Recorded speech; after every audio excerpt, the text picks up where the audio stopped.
නමෝ තස්ස භගවතෝ අරහතෝ සම්මා සම්බුද්දස්ස නමෝ තස්ස භගවතෝ අරහතෝ සම්මා සම්බුද්දස්ස නමෝ තස්ස භගවතෝ අරහතෝ සම්මා සම්බුද්දස්ස ඒතං කෝ සරණං කේමං ඒතං සරණ උත්තමං ඒතං සරණ ආගම්ම සබ්බ දුක්ඛා පමුඤ්චති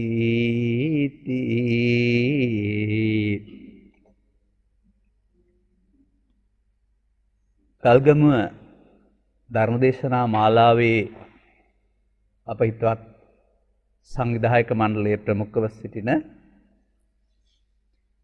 අපට සවන් දීම සඳහා වැඩම කර වදාළා වූ පූජනීය මහා සංඝරත්නය මුල් කොට ඇති සදහවර පින්නතුනි, බුදු සමය අසා තේරුම් ගැනීම තුළ මිනිසාට වඩාත් යහපත් ජීවිතයක් ගත කිරීම සඳහා උගන්වනු ලබන ජීවන ප්‍රතිපදාවක්.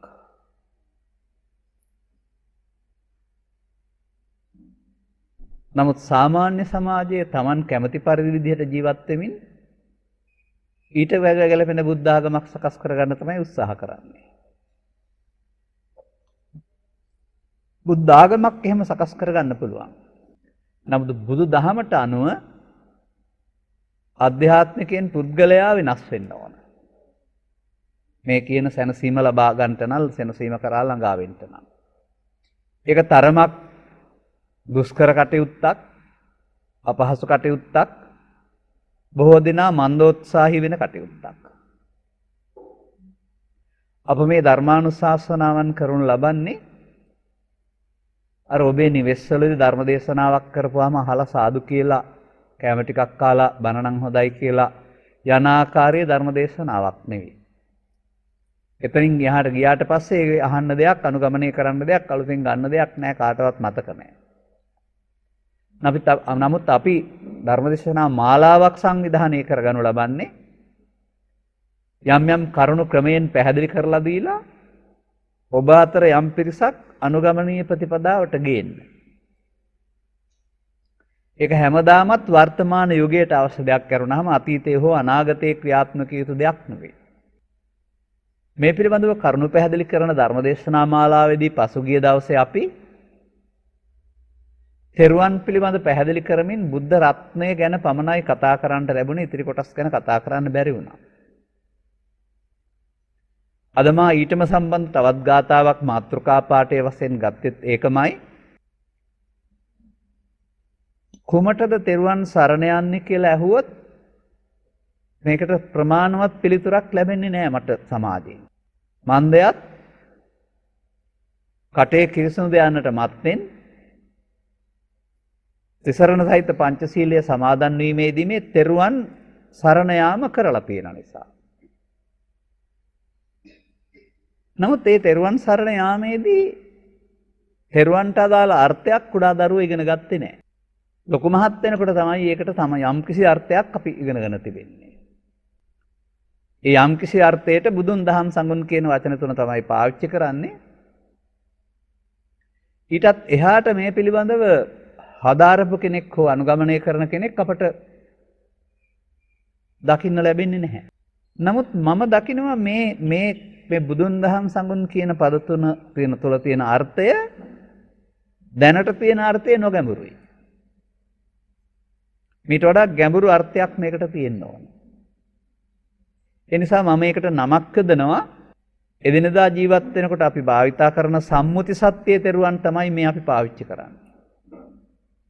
නමුත් ආර්ය සත්‍ය තුල තෙරුවන් මීට වඩා ගැඹුරු වෙන්න ඕන. මන්දයත් මම මේ ගත්ත ගාථා පදවල පෙන්වන කාරණාව අපි මේ සරණ ගිය තෙරුවන්ගෙන් ඉටු වෙන්නේ නැහැ. බහුම් වේ සරණං යන්ති පබ්බතානි වනානිච ආරාම රුක්ක චෛත්‍යානි මනුස්සා බය තජ්ජිතා. මිනිසුන් බියෙන් තැතිගත්තම පර්වත ආරාම රුක්ක ගස්ගල් නැත්තනම් රූප සරණ යනවායි කියලා කියනවා. ඔබ මේ ජීවත් වෙන ප්‍රදේශයේදීත් යම්කිසි අඩවියෙන් අඩවියට යන විට විශාල ගඟකින් එහා පැත්තට යන විට ගහක කොළාත්තක් එල්ලලා අපිව ආරක්ෂා කරන්න කියලා බාර දීලා යන්නේ ඔය. අන්න ඒ වගේ. බියෙන් තැතිගත් මිනිස්සු එහෙම සරණක් හොයනවා. ඒතංකෝ සරණං කේමං ඒතං සරණ උත්තමං ඒතං සරණ මාගම්ම සබ්බ දුක්ඛා පමුච්චති. ඒ සරණ සංසිඳීම පිණිස හේතු වෙන්නේ නැහැ කේමං. ඒ වගේම ඒතං සරණ උත්තමං උතුම් වෙන්නෙත් නැහැ. ඒ ආරාම ගස්ගල් සරණ යන්නේක සියලු දුකින් සත්‍යය අතමුදවන්නෙත් නැහැ. සබ්බ දුක්ඛා පමුච්චති. ඒ මාමේ ගත්ත ගාථා දෙකට පෙර තිබෙන හැඳින්වීමේ පදේ මම ගත්තේ. අනතුරුව කියනවා යෝච බුද්ධංච ධම්මංච සංඝංච සරණං ගතෝ. යමෙක් බුදුන්ද ධර්මයේද සංඝයාද සරණ ගොස් චත්තාරි ආර්ය සත්‍යානි. චතුරාර්ය සත්‍ය මනානුවණින් දකීද. ඒතංකෝ සරණං කේමං අන්නේ සරණ සංසිඳීම පිණිස හේතු වෙනවා. ඒ සංසරණ උත්තමං ඒ සරණ උතුම්. ඒ සරණයට පත්වීම සියලු දුකින් සත්‍ය අමුදවනවා. අන්නේ ගාථාව සත්‍යක් වෙන්න ඕනේ. මේ තෙරුවන් චතුස්සත්‍ය අවබෝධයෙන් තෙරුවන් සරණ ගත කර ගැනීම සත්‍යය සංසාර දුකින් අතමුදවනවායි කියන එක බුද්ධ වචනයක්. මොනම හේතුවක් නිසාවත් මේක බොරු වෙන්න බෑ. අන්නේ නිසා තමයි කියන්නේ ඒක බොන්න බොරු වෙන්න බැරි නම් අපේ බෞද්ධ සමාජයේ තෙරුවන් සරණ ගිය තෙරුවන්ගෙන් මේ නිවීම සියලු දුකින් මිදීම උනේ නැත්නම් ඒකේ තියෙන්න ඕන අඩුවක්. උණතාවයක්. ඒ නිසායි අපි මේ තෙරුවන්ගේ ආර්ය සත්‍ය අර්ථය හොයාගෙන යන්නේ. නමුත් මෙතන අපට සේවස් ගණනාවක් තිස්සේ අපේ මව්පියන් පූජ්‍යපක්ෂය අනුගමනය කළා වූ ප්‍රතිපදාවක් තුළ අපි ස්ථාවර වෙලා ඉන්නේ. අපි තෙරුවන් සරණ ගිය බෞද්ධයෝ කියලා කියනවා වරුණාම ඊට එහාට ඒකේ ගැඹුර හොයන්නේ හෝ මේ තෙරුවන් සරණ මෙපමණද කියලා තේරුම් ගත්තයි නැහැ.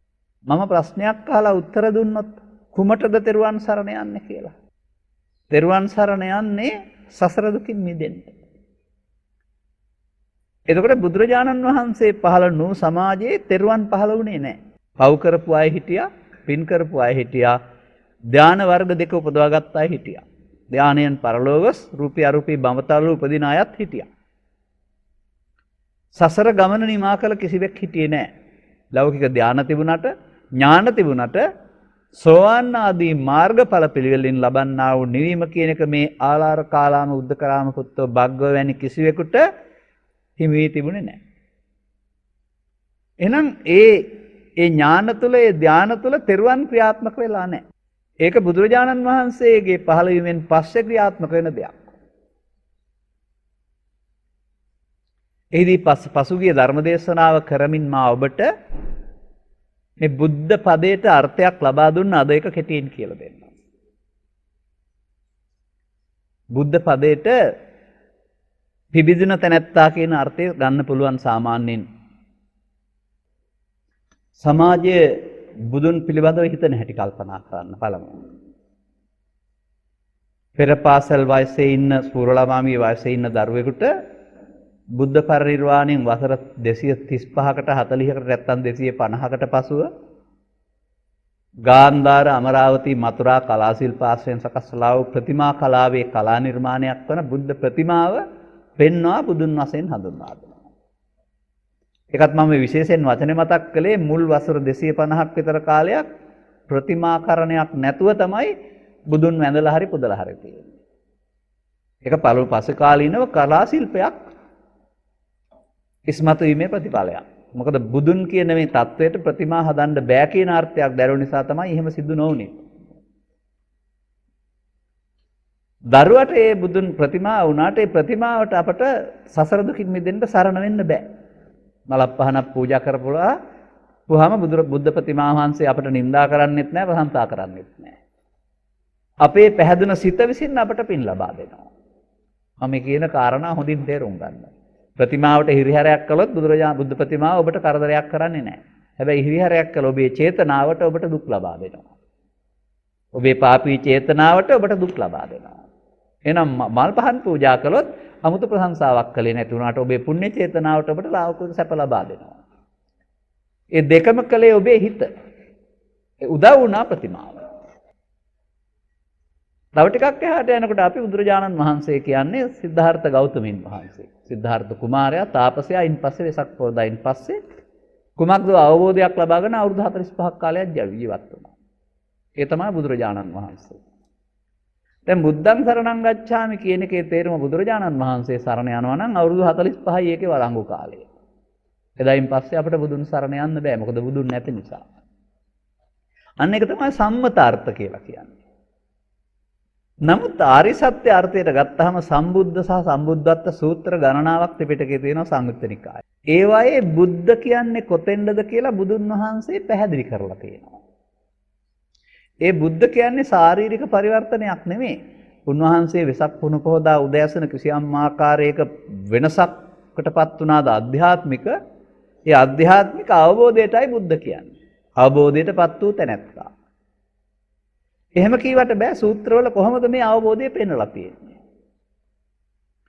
එතකොට එක තැනක පෙන්නනවා ආස්වාදයේ වශයෙන් ආදීන වශයෙන් දැක ආස්වාදයෙන් මිදුන දවසේයි බුද්ධ කියන්නේ.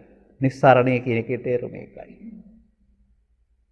ආස්වාදයේ නැමැති මේ සසරට බැඳෙන මුලාවෙන් මිදීමට තමයි බුද්ධ කියලා කියන්නේ කියලා උන්වහන්සේලා දානවා.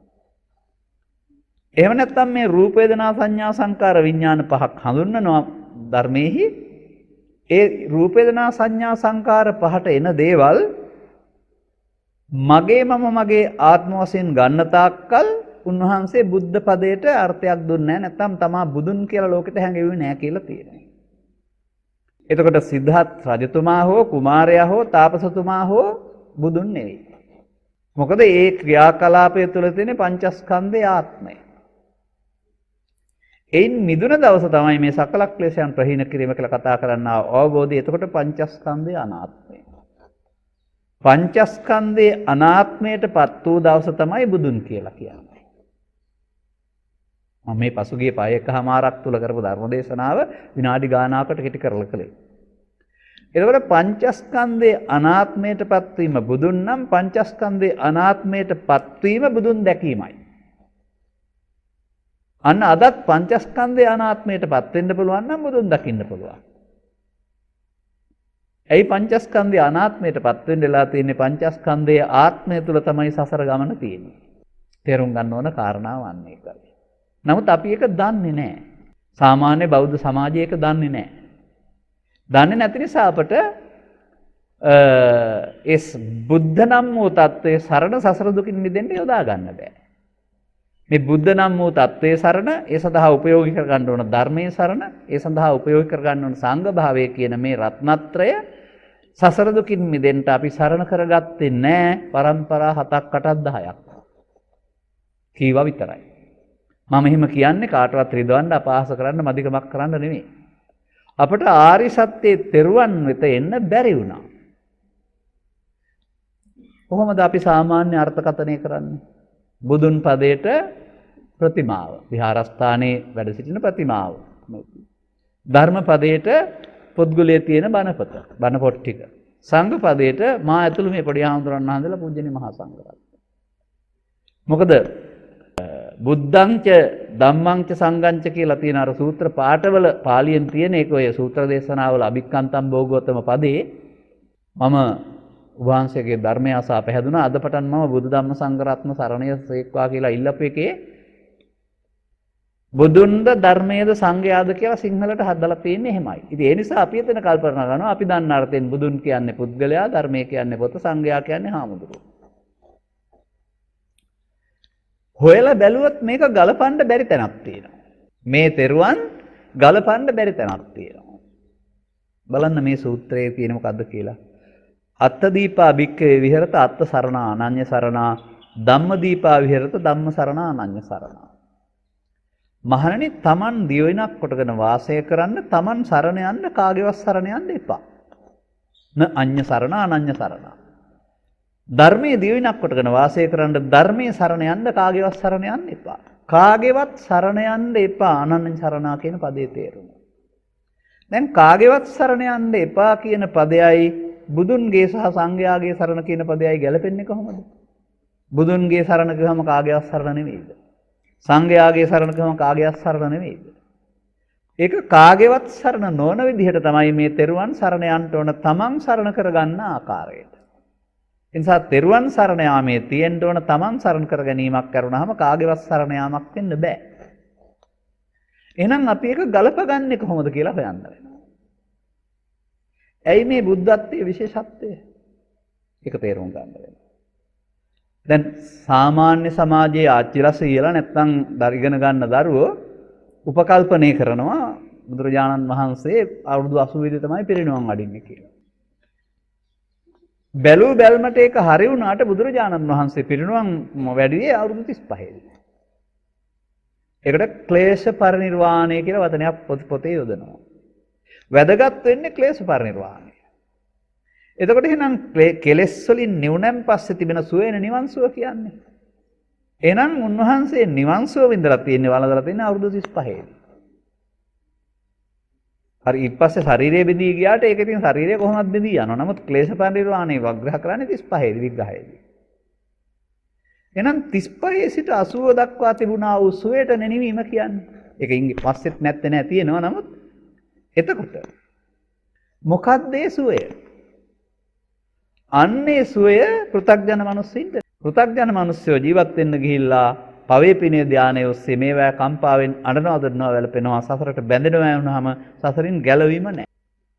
මන්දයත් පවපින ධානයේ මේවා කාරණා පංචස්කන්ධයේ ආත්මය තුල තියෙන දේවල්.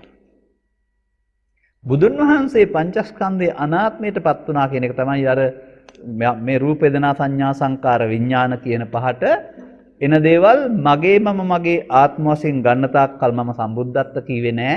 මට මේ පංචස්කන්ධයට එන දේවල් මගේ නොවන මම නොවන මගේ ආත්ම නොවන හේවත් අනිදුක්ඛ අනාත්ම වශයෙන් තේරුණාට පස්සේ බුද්ධ කීවේ.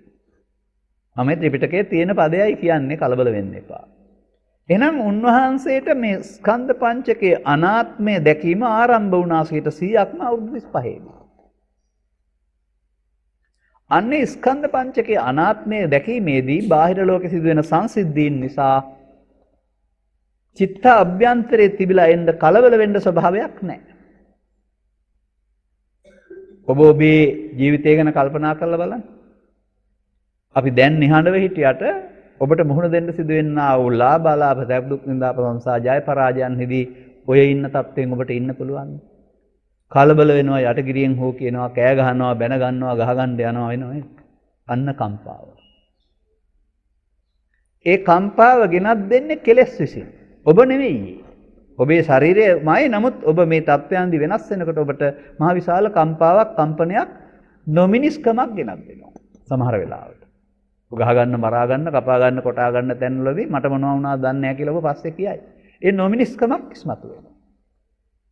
මේ නොමිනිස්කම් ටික මැරුණා. උන්වහන්සේ වැඩ සිටියේදී අවුරුදු 35 වෙනකොට මේ නොමිනිස්කම් ටික මැරුණා. ඒකට කියන්නේ කෙලෙස් නැතෙනවායි කියලා. මැරුණා කොහොම තේරෙන්නේ නැති සමහර විට. එතකොට කෙලෙස් නේ මිනිස්සුන්ට දුක් ගෙනත් දෙන්නේ. කෙලෙස් වැඩි කරගන්න නැතුව කෙලෙස් නසා ගන්නට තමයි අපට ජීවිතේ දීලා තියෙන්නේ. අන්නේ කෙලෙස් නැති නිසා ලාභ අලාභ සැප දුක් නින්දා ප්‍රශංසා කාරණාවලදී බුදුන් වහන්සේට ලෝකේ තියෙන මොනම කරදරයක්වත් අටලෝ දහමට අදාළ දේවල් කම්පාවක් නැහැ. ඒ කම්පාවක් නැතුව තියෙන මේ සංසුන් බවට තමයි නිර්වාණය කියන්නේ. එතකොට නිර්වාණය ලැබලා උන්වහන්සේ ඉන්නේ. ඒ නිර්වාණයේ සුවේ තියෙන්නේ පංචස්කන්ධයේ ආත්මෙ නෙමෙයි පංචස්කන්ධයේ අනාත්මයටපත් වෙන නිසා. එහෙනම් මිනිස්සෙයින්ට බුදුරජාණන් වහන්සේ යෝජනා කරන්නේ බුදුන් වහන්සේ වදාළ ධර්මයේ තේරුම් අරගෙන Taman පංචස්කන්ධයේ ආත්මකට සසර යන්න සූදානම් වෙලා ඉන්න ගමනේ බුද්ධෝත්පාදයක සදාන් හමුවීම තුළ පංචස්කන්ධයේ අනාත්මයටපත් වෙන්න මම මොනවා කරන්න ඕනද කියලා ඉගෙන ගන්න ඕන කියන එකයි. මං හිතනවා මෙතන අලුත් අය ඉන්න පුළුවන්. ඒ නිසා මේ පංචස්කන්ධ කීවට මම කියන දේ ඔබ තේරුම් ගන්න නැති වෙන්න පුළුවන්. ඒ නිසා අපි ඒක දැන් විග්‍රහ කරගන්න වෙනවා. ඒ විග්‍රහ කරගන්න විට මම පංචස්කන්ධයේ සමාජයේ පවතින අර්ථයට වඩා ගැඹුරු අර්ථයක් පෙන්නනවා. මේක පළවෙනි දේශනා දෙකේදී ඔබ අහන්නේ නැති නමුත් දැන් මේක නැවත නැවත කියලා දීලා මෙතෙන්ට අරන් ඉන්න වෙනවා. අපනූල බඳින්න ගමේ ගෙදරකට එන වෙද මහත්තයා පංචස්කන්ධය කියලා කතා කරන්නේ ශරීරයට. නමුත් බුදුරජාණන් වහන්සේ පංචස්කන්ධය කියන්නේ ශරීරයට නෙමෙයි සමූහයන් පහකට. කන්ද කියන පදේ තේරුම සමූහ කියන එක. එබැවින් බුදුදහම තේරුම් ගැනීමේදී පංචස්කන්ධය නිර්වුල්ව තේරුම් ගැනීම අතිශයින් වැදගත්. ඒක තමයි මේ සමාජයට නිර්වුල්ව තේරුම් ගිහින් නැත්තේ. අර වෙද මහත්තයාගේ පංචස්කන්ධය වගේම පොතේ පංචස්කන්ධයත් මේක බෙදලා තියෙන විදිහ අපි පිළි අරන් පාඩම් කරන් තියනවා. ඒක පරම සත්‍ය කියලා හිතනවා. වේදනාවයි සංඥාවයි සංකාරයයි විඥානයයි නාම රූප ශරීරය. නැත්නම් රූප පට ව්‍යාපෝ තේජෝ වායු හතර වේදනා සංඥා සංකාර නාම. නාම රූප වශයෙන් මෙහෙම තමයි අපි પરම්පරා ගණනාවක් පාඩම් කරන්නේ. එතකොට මේ රූප කියන්නේ ශරීරය, නාම කියන්නේ සිත. එහෙමයි පාඩම් කරගෙන තියෙන සමාජය. දැන් මම මේ කියන කාරණාව ඔස්සේ ඔබ හිතන්න ඕන. මේ රූප කියන්නේ ශරීරේ නම් නාම කියන්නේ හිත නම් මෙබඳු ඝන කයක් තියෙන්නේ ඔය අපි ගාව ඉන්න ගවයා සුනකයා යථාස්වයා කියන සත්තුන්ට විතරයි. එතනින් එහාට භූත ප්‍රේත සත්වයින්ටත් එහෙම කයක් දෙවියන්ටත් නැහැ බ්‍රහ්මයින්ටත් නැහැ. ආහාර කටින් ගන්න ආහාර දීලා සකස් කරන සසම්බාරික කයක් මේ සත්තුන්ට කාටවත් නැහැ. එහෙනම් රූප කියන්නේ මේ ශරීරේ නම් ඊතුරු සත්තුන්ට දෙවියන්ට භූතයින්ට ප්‍රේතයින්ට බ්‍රහ්මයින්ට තියෙන හතරයිද? වේදනා සංඥා සංකාර හතරයිද? නෑ. අපායෙත් පංච උපාදානස්කන්ධය, දිව්‍ය ලෝකෙත් පංච උපාදානස්කන්ධය, බ්‍රහ්ම ලෝකෙත් පංච උපාදානස්කන්ධය. මොකද ওই පංච උපාදානස්කන්ධයෙන් සතර කොහෙවත් මිදිලා නෑ. සංසාරේම පංච උපාදානස්කන්ධය තුල. එහෙනම් රූප කියන්නේ දෙවියන් අතරත් බ්‍රහ්මයන් අතරත් තියෙන්න ඕන දෙයක් කියන එක තේරුම් ගන්න වෙනවා. මම ඉතින් මේ සමාජයට කියනවා අපේ දායක පින්නතුන්ට වගේම පූජනීය මහා සංඝරත්නයටත් පරපුරෙන් කවුරු හරි කියලා දුන්නාට පිළිගන්න කියලා බුදුන් වහන්සේ වදාරන්නේ නැහැ. මා පරම්පරාය කියලා කියනවා. පරම්පරාවෙන් ආව පමණින් පිළිගන්න එපයි කියලා. නමුත් අපි එක්ක තර්ක කරන්න එන්නේ පොතේ මෙහෙමයි තියෙන්නේ ඒකනේ ඇත්තේ කියලා. ඉතින් මා පිටක සම්පදානේන කියලානේ තියෙන්නේ. පිටක සම්ප්‍රදායේ තිබුණ පමණින් පිළිගන්න කියලා නෙවෙයිනේ පෙන්ලා තියෙන්නේ. මෙතන තියෙන දුර්වලකම තමයි මේ ත්‍රිපිටකය කියවන්න ඉස්සලා කියවන්න ඕන පොත් කීපයක් තියෙනවා. විශේෂ පොත්. අතක තබා ගන්න. අන්නේ විශේෂ පොත්වල උපදේශ ටිකක් තියෙනවා. ඒ උපදේශ ගත්තේ නැතුව මේ කවුරු හරි කිව්වට පාඩම් කරගෙන කියන්න ගිහින් තමයි මේ අමාරුවේ වැටුනේ. මෙතෙන්ට අදාළ පොතට කියන්නේ පිටකෝපදේශය කියලා. පිටකෝපදේශය කියන එකේ තේරුම පිටක කියවන්න පෙර ගන්න ඕන උපදේශ කියන එකනේ. ඉතින් අපේ ගිහි පින්නතුන්ට ඕවා කියවින්න වෙලාවක් නැහැනේ. අපේ බරත් දරන්න තියෙනවා. පෞල් බර දරන්න තියෙනවා. අනාගතයේ ජීවත් වීමේ සියලු සටන් වලට කාලය කැප කරන්න වෙලා තියෙනවා. ඒ නිසානේ මේ දේශකින් වහන්සේලා ධර්මයේ කියවලා කරෝත ධම්ම දානේන තේ සම්පච්චුපකාරකම් කියලා තියෙන්නේ. ගිහි සමාජය සිව්පසෙන් අපට උපස්ථාන කරනවා. ඒකට ධර්මයේ දීලා ප්‍රතිඋපකාර කරන්න කියලානේ තියෙන්නේ. ධර්මයේ හරියට දීලා නැති එකක් නෙමෙයි තියෙන්නේ.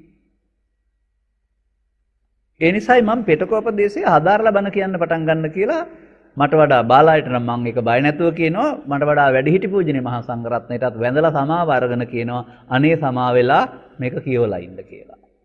ඇයි? පිටකෝපදේශයේ ස්කන්ධ විග්‍රහ කිරීමේදී රූප කියන්නේ නැහැ ශරීරයට.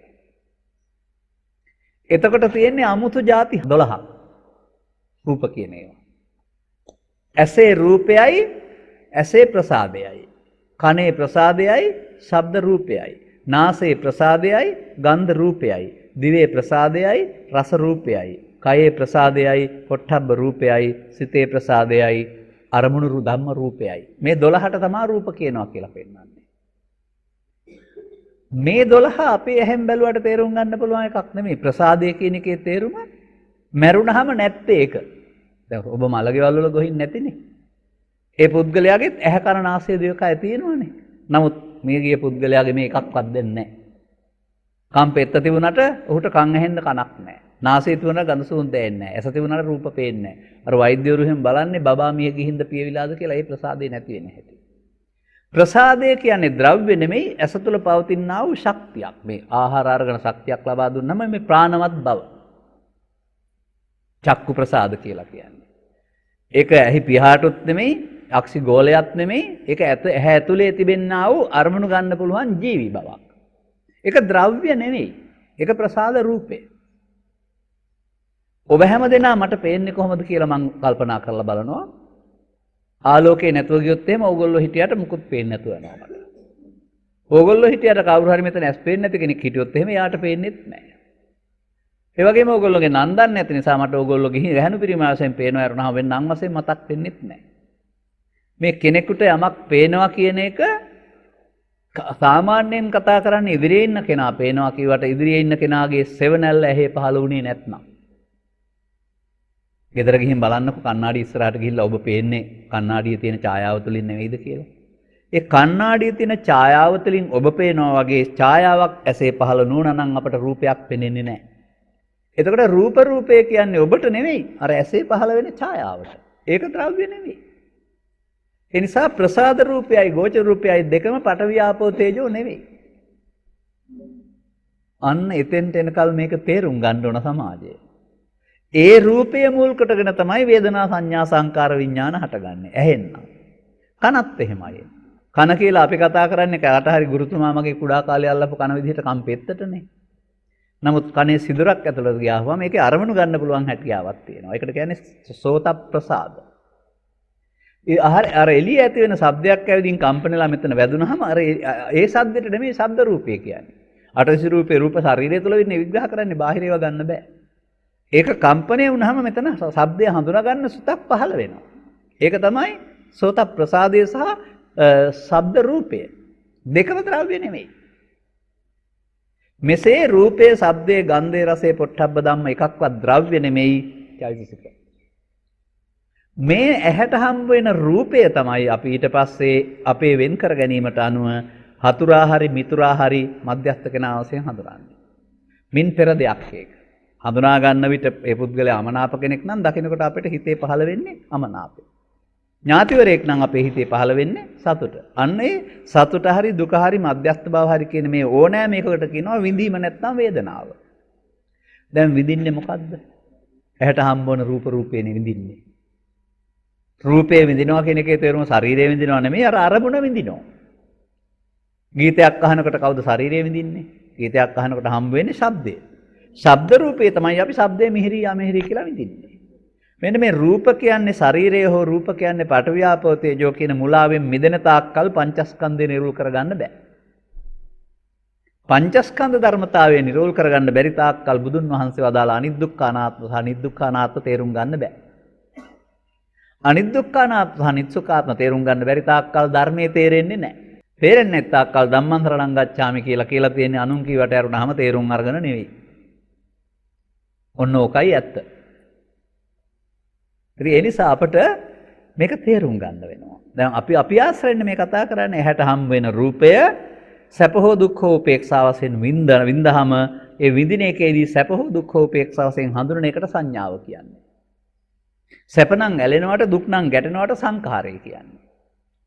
එතකොට මේ ඇස මුල් කොටගෙනයි රූප වේදනා සංඥා සංකාර පහ පහළ වෙන්නේ. කන මුල් කොටගෙනයි රූප වේදනා සංඥා සංකාර පහ පහළ වෙන්නේ. නාසය මුල් කොටගෙනයි රූප වේදනා සංඥා සංකාර පහ පහළ වෙන්නේ. අන්න එහෙම පංචස්කන්ධයේ ශරීරය නෙමෙයි අරමුණක් මුල් කොටගෙන පහළ වෙනවා කියන එක කල්පනා කරලා තේරුම් ගන්න. මේකට තැනක් තියෙනවා ත්‍රිපිටකයේ සංයුත්ත නිකායේ සත්තට්ඨාන කුසල කියලා. ඒක දිවෙනවා ප්‍රසාද 6ට ගෝචර රූප 6ක් පහළ වුණාම වේදනා 6ක් සංඥා 6ක් සංකාර 6ක් විඥාන 6ක් පහළ වෙනවා. අර දොරවල් 6න්නේ පහළ වෙලා තියෙන්නේ. ඉතින් මේක වැරදි කියලා මාත් එක්කලා සටන් කරලා මට දොස් බස් කියලා සමාජය හරියන්නේ නැහැ. ත්‍රිපිටකයේ කියවලා බලලා නිවැරදි කරගන්න. මානක මේ අවුරුදු 40ක් ඉඳලා මේවා කියවලා මේ ගලපගෙනනේ කියන්නේ. ඒ හින්දා මම තනියෙන් කිව්වත් මේක බය නැතුව කියනවා. ලෝකේ ඔක්කොම මේක වැරදි කිව්වත් මම මේක තනියෙන් කියනවා. හරි? ඒක ගැළපෙනවා ලස්සනට. වේදනා 6ක් පහළ වෙන්නේ අස කරනාසය දිව කය හින්දා නෙවෙයිද? සංඥා 6ක් පහළ වෙන්නේ දොරවල් 6න් අරමුණු හින්දා නෙවෙයිද? සංකාර 6ක් පහළ වෙන්නේ දොරවල් 6න් නෙවෙයිද? චක්කු විඥාන, සෝත විඥාන, ගාන විඥාන කියන දොරවල් 6න් පහළ වෙන විඥාන 6 නෙවෙයිද? එතකොට පංචස්කන්ධය කියන ශරීරය නෙවෙයිනේ. අසුරු ගැසන සැනකින් ඇහැට හමුවන රූපය විග්‍රහ කරන කාරණා ටික. අසුරු ගැසන සැනකින් කනට හම්බ වෙන ශබ්දය විග්‍රහ කරන කාරණා ටික. මේ විදිහට අපට ජීවිතේ අපි ජීවත් වෙනවා කියන කතාවේදී කරන වැඩේ තමයි ඇසෙන් කනෙන් නාසයෙන් දිවෙන් කයෙන් නිරන්තරයෙන්ම රූප වේදනා සංඥා සංකාර පහක් උපදවාගෙන ඒක තුල කටයුතු කරන එක. එතකොට පංචස්කන්ධයාගේ ඉපදීම මැරීම කියන ධර්මතාවයට ස්ත්‍රී පුරුෂ ගිහි පැවිදි භාවයක් නැහැ, ආගම් ભેදයක් නැහැ, ජාතික ජාත්‍යන්තර ભેදයක් නැහැ. දැන් මේක තුල කොහොමද අපි ගමන යන්නේ? සසර ගමන යන්නේ කොහොමද මේක තුල? අන්න එතෙන්දී අපිට බුදුරජාණන් වහන්සේ වදාළ ධර්මයේ නෙවෙයි සරණ වෙන්නේ අපි හදාගත්ත ධර්මයක්. බුදුන් වහන්සේ වදාරනවා අසුත පුතග්ජන පුද්ගලයා රූප වේදනා සංඥා සංකාර පහට එන දේවල් ඒතං මම ඒතෝහං අස්මින් ඒසෝ මේ අත්තා කියලා ගන්නවලු. ඒතං මම ඒතෝහං අස්මින් ඒසෝ මේ අත්තා කියලා ගන්නවලු. ඒතං කියන පදයට කියන්නේ එය කියලා. ඒ ඇහේ නම් රූපය, කනේ නම් ශබ්දය, නාසයෙන් නම් ගන්ධය, දිවේ නම් රස, කයේ නම් පහස. තරහ නම් තරහ, බය නම් බය, වෛරය නම් වෛරය, පව නම් පව, පින නම් පින, ධානයන් ධානය. ඒකට තමයි ඒතං කියන්නේ. එතකොට ඒතං කියන්නේ මේ මොහොතේ ආපු හැඟීම. ඒ හැඟීමට ඇලෙනවට ආසක්ත වෙනවට කියනවා ඒතං මම, ඒ මගේ. ඒතෝහං අස්මින්, ඒ මම මගේ. ඒසෝ මේ අත්තා, ඒ මගේ ආත්මය. අන්න බුදුබණ තේරෙන්නේ නැති අයට පව තුල හරි පින තුල හරි ධානය තුල හරි මේ පංචස්කන්ධයට එන දේ මගේ මම මගේ ආත්ම කියන පංචස්කන්ධය ආත්ම කොට ගත්ත දෘෂ්ටිය තමයි තියෙන්නේ. පංචස්කන්ධය ආත්ම දෘෂ්ටිය ගත්ත කට්ටියට ධම්මං සරණං ගච්ඡාමි වළංගු නැහැ. ඒ පංචස්කන්ධය ආත්ම කොටගෙන සසර යන ගමනේ නිදහස් වෙන්න තමයි ධර්මයක් සරණ ඕනකම තියෙන්නේ.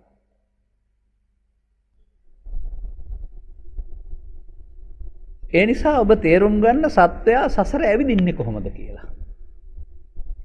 කවුරුත් දෙපයින් පරලෝ යන්නේ නැහනේ. කය මෙහෙ දාලා යන්නේ. ඒකට අපි තේරුමක් හොයාගන්න. එහෙනම් පරලෝ යන්නේ කොහොමද? පවෙන් හෝ පිනෙන් හෝ ධානයෙන්.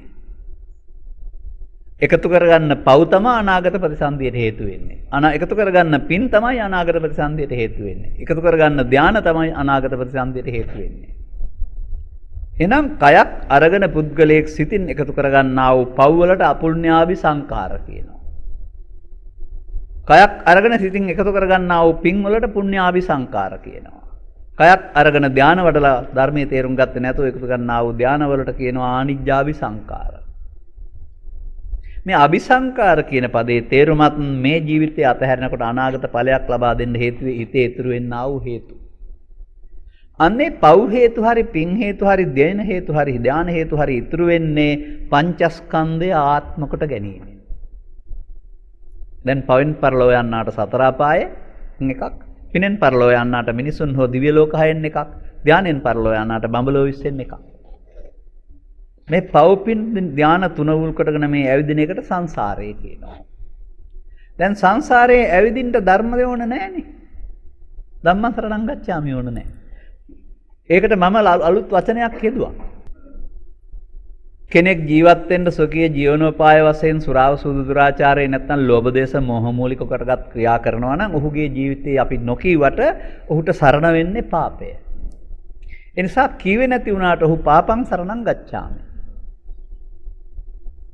අපේ මව්පියන් හෝ පූජ්‍යපක්ෂයෝ අපට ඒක කරන්න එපයි කියලා උගන්ලා තියෙනවා. ඊට පස්සේ අපේ කාලය ධනය සමය ස්වාමියා නම් බිරිඳට බිරිඳ නම් ස්වාමියාගේ පටන් දරුවන් සහෝදර සහෝදරයන් ගම රට සමාජයේ පන්සල අංග විකල මන්දබුද්ධික අවස්ථා ගම් අතර සහනාධාරයේදී ආදී කාරණාවලදී පරෝපකාරයට යොමු වෙනවා.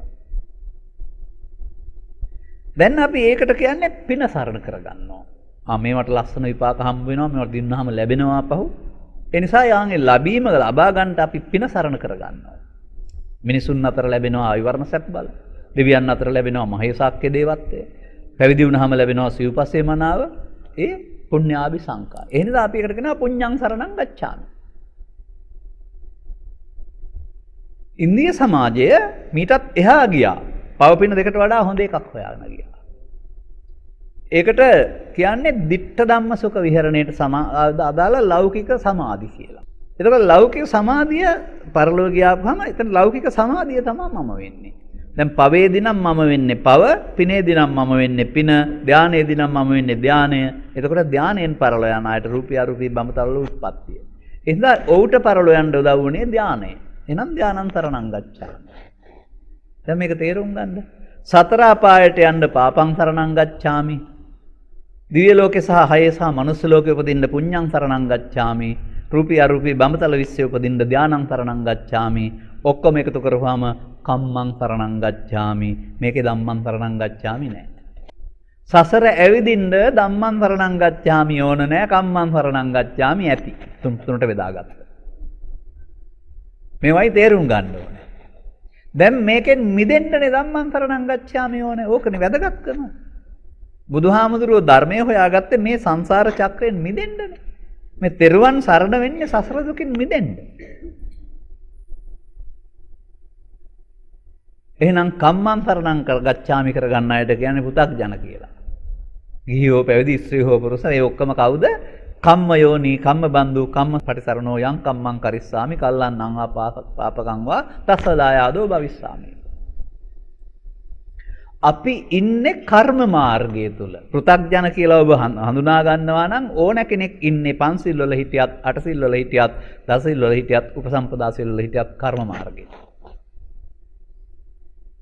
කර්ම මාර්ගයේ වෙනුවට මෙතෙන්ද ධර්ම මාර්ගයේ අපි බණ අහලා තේරුම් අරන් එකතු කරගන්න ඕන. අන් ඒකයි ජීවන ප්‍රතිපදාවක් කියලා කියන්නේ. තේරුම් ගත්තද දැන්? එහෙනම් බුද්ධ පදයේදී මේ රූප වේදනා සංඥා සංකාර පහට ලාභයාවත් අලාභයාවත් ලින්දාවත් ප්‍රශංසාවත් බාර ගැනීමක් නැති බැවින් සසර උපදින්න හේතු ඉතුරු වීමක් නැහැ. පව් හේතු, පින් හේතු, ධාන හේතු ඉතුරු වීමක් නැත නිසා සසරින් මිදිලා. ඒ හේතු ඉතුරු නොවි ස්කන්ධ පරිහරණය කරනවාට කියන්නේ ස්කන්ධ පහක් පරිහරණය කරනවා කියලා. පංච උපාදානස්කන්ධය නෙවෙයි. අන්න පංච උපාදානස්කන්ධය තුල තමයි සත්වයා පව් කරන්නේ, පින් කරන්නේ, ධාන වඩන්නේ. බුදුරජාණන් වහන්සේ මොකටද ලෝකේ පහළ වුණේ කියලා නැද්ද? දේශනා කරලා නැද්ද ත්‍රිපිටකේ? උපාදානේ බයං දිස්වා ජාති මරණ සම්භවේ. අනුපාදාය මුච්ඡanti ජාති මරණ සංඛය. සත්වයාට ජාති මරණ දුක් ගෙනත් දෙන්නා වූ අපාය හරි දිව්‍ය ලෝකේ හරි බ්‍රහ්ම ලෝකේ හරි. උපාදානයේ බියක් වශයෙන් දැක උපාදානෙන් මිදෙන්න පුළුවන් නම් අනුපාදාය මුච්ඡanti උපාදාන නොවි ඔබට නිදහස් වෙන්න පුළුවන් නම් ජාති මරණ දුක් ඇති වෙන්නේ නැහැ. අන්න මේ උපාදානයේ වෙන්නේ මගේ ආත්මයවත් පංචස්කන්ධයේ ආත්මය තුළ. උපාදානෙන් මිදෙන්නේ ධර්මයේ සරණින්. ඒ නිසා සසර ගමන ඇති කරන්නේ මේ කාමදිට්ඨි සීලබ්බත උපාදාන නම් උපාදානෙන් මිදීම සඳහා බුදුන් වහන්සේ වදාළ ධර්මය අපි සරණ කරගන්න ඕනේ. ඒ ධර්මය දැනගෙන ඉන්න ඕනේ. පංචස්කන්ධේ රූප කියන අය, ධර්මය කියන්නේ බණපොත කියන අය ධර්මයේ දන්නේ නැහැ. බණපොතේ සූත්‍ර දේශනා 18000ක් තියෙනවා නම් 18000ෙම තියෙනවා පුංචි දෙයක්. අර අකුරුත් නෙමෙයි, සූත්‍රත් නෙමෙයි, ගැඹුරු දෙයක්. එය තමයි ධර්මයේ බවට පත් වෙන්නේ. ඒ ධර්මයේ ක්‍රියාත්මක වෙන්නේ පන්සලේ හරි බණපොතේ හරි පොත්ගුලේ හරි නෙවෙයි. අර අපි කතා කරපු ඇසෙන් කනෙන් නාසයෙන් දිවෙන් කයෙන් උපදින රූප වේදනා සංඥා සංකාර කියන ස්කන්ධ පහ තුලයි ධර්මයේ සරණ වෙන්න ඕන. ස්කන්ධ පහ තුල තමයි ධර්මයේ පාවිච්චි වෙන්න ඕන. දැන් ස්කන්ධ පහ තුල ධර්මයේ පාවිච්චි කරන්න නම් ඊයේවා පාවිච්චි කරන්න බෑ. ඊයේවා ගත වෙලා ඉවරයි, අපිට යන්න බෑ. හෙට ඒවා එන්නෙත් නෑ, ඇවිදිනුත් නෑ.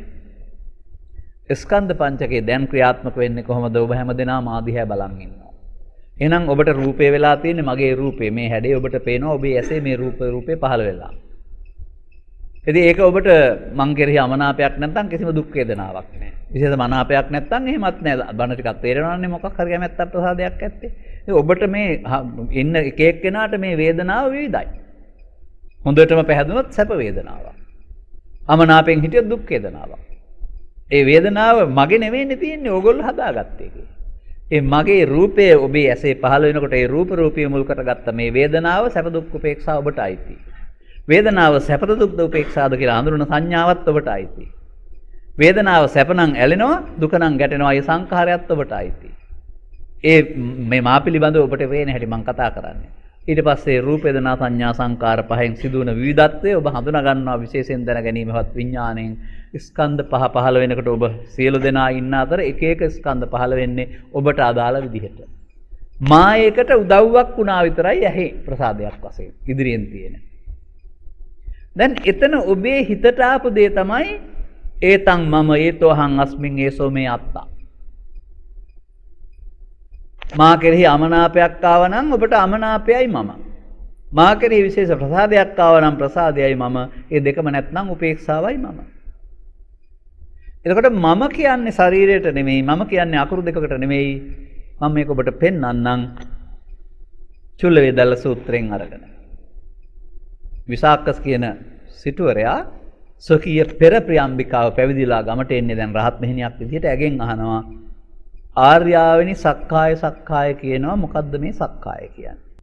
විසාකේනි මේ රූප වේදනා සංඥා සංකාර පහට සක්කාය. අන්න දැන් මා උදව් කරගෙන ගන්න මා පේනකොට ඔබට මේ මොහොතේ පහළ වෙන්නේ මගේ රූපයේ වේදනාවෙන් විඳින සංඥාවෙන් හඳුනන සංකාරයෙන් බැඳෙන විඥාණයෙන් දැනගන්නා වූ පහ. එතකොට සක්කාය ඔබ ළඟ පහළ වෙන්නේ. අඳුරගන්න මේ සක්කාය පහළ වෙන්න වෙනවා. ඒකට එන දේ මම කොට ගැනීමෙන් සසරට බැඳෙනවා නැත්නම් සක්කාය දිට්ඨිය. මම හතුරාකට ගත්තත් ඔබ බැඳෙනවා. මට ඕනවට වඩා ඇලෙනවට ගියත් ඔබ බැඳෙනවා. මගෙන් ගන්න ඕන ධර්මයේ ගැනීම විතරයි. පුද්ගලයා දෙහිම නෙවෙයි. අන්න එහෙම මේ මමත්වයෙන් ගත්තහම ස්කන්ධ පංචකේ පංච උපාදානස්කන්ධය වෙලා නැසෙනකොට හේතු ඉතුරු වෙනවා. මමත්වෙන් ගන්නා වූ ඕන එකක පව් මමත්වෙන් ගත්තොත් පව් හේතු ඉතුරු වෙනවා, පින් මමත්වෙන් ගත්තොත් පින් හේතු ඉතුරු වෙනවා, ධාන මමත්වෙන් ගත්තොත් ධාන හේතු ඉතුරු වෙනවා. මේ ඉතුරු වෙන හේතු තමයි ශරීරය අතහැරුණාට අනාගත ඵලයක් වශයෙන් සසර ගමන ගෙනියන්නේ. එහෙනම් මේ සත්වයාට සසර ඇවිදින්න සරණ වෙන්නේ පංචස්කන්ධයේ අනාත්මය නෙමෙයි. පංච උපාදානස්කන්ධය. ඒ කියන්නේ පංචස්කන්ධයේ නিত্য සුඛ ආත්ම කොට ගැනීමේ ධර්මයේ තමයි සත්වයා සසර ඇවිදින්නේ. සැකනම් මම මෙහෙමත් කියලා දෙන්නම්. අනිත්‍යේ නිච්ච සංඤිනෝ දුක්ඛේච සුඛ සංඤිනෝ අනත්තානි අත්තාති අසුභේ සුභ සංඤිනෝ. අනිත්‍ය දේ නිට්ටය, දුක්ඛ වූ දේ සුඛ, ආත්ම දේ අනාත්ම දේ ආත්ම, අසුභ වූ දේ සුභ සංඥාව අරගෙන සත්තා ගච්ඡanti සංසාරෝ ජාති මරණ ගාමී. සත්‍යය සසර ඇවිදිනවා ඉපදෙමින් මැරෙමින් මේ නිත්සුඛ ආත්ම කියන මිත්‍යා දෘෂ්ටි කතා සත්තා මිත්‍යා දෘෂ්ටිය. දැන් මම ගලපන දේ තේරුම් ගන්න. පවෙන්නම් අපායට යන්නේ, පිනෙන් නම් දිව්‍ය ලෝකයට යන්නේ, ධානයෙන් නම් බඹලෝ යන්නේ, සසර ඇවිදින්නේ පව පිනෙන් ධානයෙන් නම් එහෙනම් ඔහුට පව නෙවෙයිද නිට්ටය වෙලා තියෙන්නේ? පින නෙවෙයිද නිට්ටය වෙලා තියෙන්නේ? ධානය නෙවෙයිද නිට්ටය වෙලා තියෙන්නේ? ඒ නිට්ටයයි කියන්නේ ස්ථිරයි කියන එක නෙවෙයි, මම මගේ ආත්ම වශයෙන් අල්ලා ගන්නවා කියන එක. ඒ නිසා බුදුන් වහන්සේගේ විශිෂ්ටම හොයා ගැනීම තමයි සත්වයාට පව හෝ පින හෝ ධානයේ මගේ ආත්මකට ගැනීමෙන් සසර ඇවිදින්න පුළුවන්. බුදුහාමුදුරුවෝ හිටියත් නැතත්, වෙන ආගමකට ගියත් නැතත්, වෙන ආගමවත් ඕක ඔය කියන විදිහට පව පින් නොකීවට ඔය සංඛාර නිත්‍යක ආත්ම කියන මුලාව තුල තමයි ක්‍රියාත්මක වෙන්නේ. ඒ කියන්නේ පෘථග්ජන පුද්ගලයාට සසර ගමනේ පැවැත්මේ වහලෙක් ඇරුණාම නැවැත්ම ගැන තේරෙන්නෙම නැහැ. පව තුලත් පැවැත්ම, පින තුලත් පැවැත්ම, ධානය තුලත් පැවැත්ම. ඔය ධානය කියන පැත්ත මම අරන් පෙන්නන්නේ මෙහෙමයි. සමාධි භාවනා කියලා සූත්‍රයක් තියෙනවා. මේවා ඉතින් දිගටම වැඩසටහන් යනවා නම් ඔබට ඉස්සරහට අහන්න හම්බ වෙන දේවල්. ඒකේ උන්වහන්සේ භාවනා ක්‍රම 4ක් පෙන්නලා තියෙනවා. ඒ පළවෙනි භාවනාවේ පෙන්වන්නේ ditta dhamma sukha viharane කියලා. අද රටේ කරන්නේ ඕක තමයි. සමාධියක් වැඩෙන එක විතරයි. දෙවෙනි එකේදී පෙන්වන්නේ ඥාන සඳහා ආලෝක සංඥාව වඩනවා කියන එක.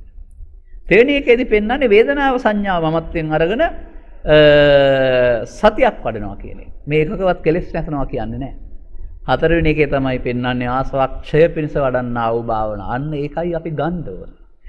ඒක දන්නේ නැති කට්ටිය අර බාල භාවනා දෙක තමයි බුදුදහමේ භාවනාව විදිහට අද උගන්වන්නේ. හින්දා සමාධි භාවනා සූත්‍රය අහන්න පුළුවන් දවසක තව ටිකක් බණ තේරෙනකොට මේ සසර ගමනින් නිදහස් වෙන්න සංස්කාර ධර්මයන් අනිදුක්ඛ අනාත්ම වශයෙන් බලන හැටි තමයි සමාධි භාවනා සූත්‍රයේ 4 වෙනි පෙළියෙන් තියෙන්නේ. ඒ නිසා අපි මේ කියන දේවල් ටිකක් ගැඹුරුයි. මම ඔබට මෙහෙම දෙයක් කියන්නම්. මම ගම්පහ කළුතර කොළඹ දිස්ත්‍රික් වල වැඩිපුර ඉන්නවා. පිටස්තරට යනකොට ටිකක් අඩුයි මගේ ගමන් බිමන් ධර්මදේශනා. මේ ධර්මදේශනාවන් ශ්‍රවණය කරන්න එන බොහෝ දෙනා රජයේ රැකියාවක් කරමින් ඉන්න අය. නැත්නම් විශ්‍රාම ගිය අය රජයේ රැකියාවල. කියන්නේ රැකියාවක් කරමින් අවුරුදු 55 60 දක්වා මොලේ පාවිච්චි කරපු අය. ඔවුන්ගේ මොලේ තාමත් සක්‍රියයි. ඔවුන්ට මේ කියන දේවල් තේරුම් ගන්න පුළුවන්. මේක ගමට එන්න තාත්තලා ගාව මේ මොලේ පාවිච්චි කරන ක්‍රියාව නැහැ. පොතේ පත ලිපි ද්‍රව්‍යත් එක්කලා කටයුතු කරන අය අඩුයිනේ. කුඹුරේ හේනේ ඉන්න අය ඉන්නේ. ඒ නිසා ඉස්කෝලෙන් පස්සේ පොතපත පාවිච්චි වෙන්නේ නැහැ. ඔවුන්ගේ මොලේ යමක් තේරුම් ගන්න පුළුවන් හැකියාවෙන් බැහැර වෙලා යනවා. ගමට යන්න බුදුබණ තේරෙන අය අඩු වෙන්න කාරණේ මෙන්න මේකයි. ඒ තේරෙනවා නම් තේරෙන්නේ ගුරුවරු වගේ රජයේ රැකියාවල් කරමින් මොලේ පාවිච්චි කරපු අයට. මේක ටිකක් මොලේ අවශ්‍ය දෙයක්. තේරුම් ගන්න පුළුවන් හැකියාවක් අවශ්‍ය දෙයක්. එහෙම අත්දැකීමෙන් කියන්නේ. ඒ නිසා නගරයේ තමයි වැඩිපුර මම කිය විහිළුවට වගේ කියන දෙයක් මොඩුක්කු තියෙනෙත් වැඩිපුර නගරේ. හැබැයි බුදුබණ තේරෙන අය ඉන්නෙත් නගර ආශ්‍රිතව. ගමට යන්න බණ අල්ලා ගන්න හරි අමාරුයි. අර මම කිව්වේ මුලින්ම පදයක්. ඔවුන් ගත කරන ජීවිතයට ගැලපෙන බුද්ධාගමක් කරුණාම සසලුකින් මිදීමේ ඕන ගමක් නැහැ. නමුත් බුදුදහම පාවිච්චි වෙන්න ඕන සසරේ දුකක් තියෙනවා. ඒන් ගැලවෙන්නයි තෙරුවන් සරණ වෙන්න ඕන. එහෙනම් මම දැන් ගොඩක් වෙලා කතා කරමින් ආයෙත් මොකද කළේ? බුද්ධ පදේ විග්‍රහ කරපු එක. ඔබ අපි හැමදෙනා මේ தත්ත්වයටපත් වුණොත් අපට සම්මා සම්බුද්ධ කියන්නේ නැහැ. අපිට අනුබුද්ධ කියනවා. ඒ කියන්නේ අපිත්පත් වෙන්න ඕන පංචස්කන්ධය අනාත්මයට.